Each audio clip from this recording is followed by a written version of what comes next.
طلاقیں واقع ہو جاتی ہیں، چاہے عورت حاملہ ہو، غیر حاملہ ہو، بچہ 2 ماہ کا ہو یا 2 سال کا ہو چکا ہو، چاہے بیوی سامنے ہو یا نہ ہو، گواہ ہوں یا نہ ہوں، ایک ساتھ ایک طلاق دیں 1 ہوگی، 2 دیں 2 ہوں گی، 3 دیں 3 ہوں گی۔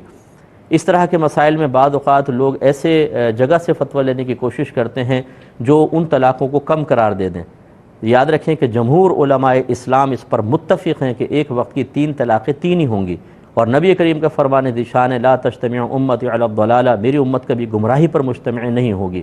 مجھے بڑا حیرت ہوتی ہے کہ جو حدیث پر عمل کا دعویٰ کرے اور پھر وہ میجورٹی کو چھوڑ کر اپنا فتویٰ جاری کرے، تو یہ ایک حیرت انگیز چیز ہوتی ہے کہ حدیث تو یہ کہتی ہے کہ جس طرف حق ہو، جس طرف زیادہ ہو حق اسی طرف ہوگا، تو پھر حدیث پر عمل کر کے اپنے اس قول سے رجوع کرنا چاہیے اور دوسرے قول پہ فتویٰ دینا چاہیے کہ جس پر میجورٹی ہے علماء اسلام کی۔ امام اعظم، امام شافعی، امام مالک، امام احمد بن حنبل، حضرت عمر فاروق کے دور سے خاص طور پر تمام صحابہ اس پر متفق رہے، اور 1500 سال کے بڑے بڑے فقیہ اٹھا کر دیکھ لیں، سب یہی کہتے ہیں کہ ایک وقت کی 3 طلاقیں 3 ہی ہوتی ہیں۔ تو آخر اس چیز کو قبول کرنے میں کیا چیز رد ہے؟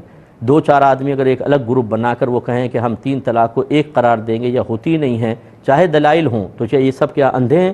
ان کو وہ دلائل نہیں پتہ؟ جمہور ایک طرف ہو گئے، گمراہی پر ہو گئے، ایک چند لوگ یہ حق پر رہیں گے۔ سوچنا چاہیے ذرا، آپ کے خاندان میں اگر 50 افراد ہیں، 45 ایک طرف ہوں، 5 ایک طرف، کس کا فیصلہ مانیں گے آپ؟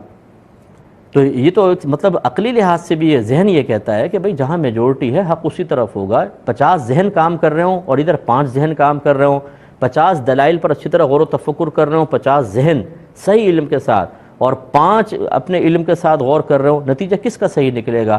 یہ، اور یہ ایسا نہیں کہ چلیں اس طرف کن ذہن قسم کے بیٹھے ہوں، اور یہ بہترین ذہن کے لوگ۔ آج اگر پاکستان میں آپ اسلام نافذ کر کے اس کے مطابق فیصلہ کرنا چاہیں، میں گارنٹی دیتا ہوں فقہ حنفی کے بغیر نہیں ہو سکتا۔ جتنا کامل فقہ حنفی ہے کوئی بھی فقہ نہیں ہو سکتا، اور یہ مکمل آپ کو ہر مطلب یہ کہ آئین بنانے کے سلسلے میں مکمل رہنمائی فراہم کرے گا۔ اس کو آپ دیکھیں ذرا، اور جو مطلب یہ کہ فقہ کو نہیں مانتے یا تقلید کو نہیں مانتے، وہ بھی مقلدین کی تحقیقات کے بغیر ایک قدم آگے نہیں بڑھ سکتے۔ یہ میں شرطیہ کہتا ہوں۔ فقیر کا دعویٰ ہے انشاءاللہ، کوئی مانے نہ مانے، مطلب لیکن ہماری کتابیں پڑھے بغیر ترقی ہو ہی نہیں سکتی، آگے بڑھ ہی نہیں سکتے۔ مقلدین کی کتابیں پڑھنی پڑیں گی، ان کے اصولوں پہ غور کرنا پڑے گا، تب کہیں جا کے اس قابل ہوں گے کہ قرآن و حدیث سے کچھ اخذ کر سکیں، ورنہ تو ٹھوکر ہی ٹھوکر ہے۔ تو اس لیے میں نے تمہیداً اور مطلب احتیاطاً یہ جملے کہہ دیے کہ ہوتا یہی ہے کہ جب شوہر کو منع کریں کہ 3 طلاقیں نہیں ہوئی، کہیں سے بھی فتویٰ لے آئیں گے، جی دیکھیں میں تو ہوئی نہیں طلاق، یا 3 کے بجائے 1 ہوئی، اب ساتھ رہنا شروع کر دو۔ اس سے پہلے تو کبھی خیال نہیں آیا تھا آپ کو وہاں جانے کا، آج اپنی مرضی کا فتویٰ حاصل کرنے کے لیے آپ فوراً وہاں پہنچ گئے۔ یہ غلط رویہ ہے۔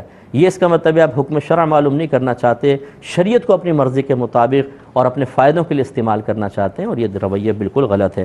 بہن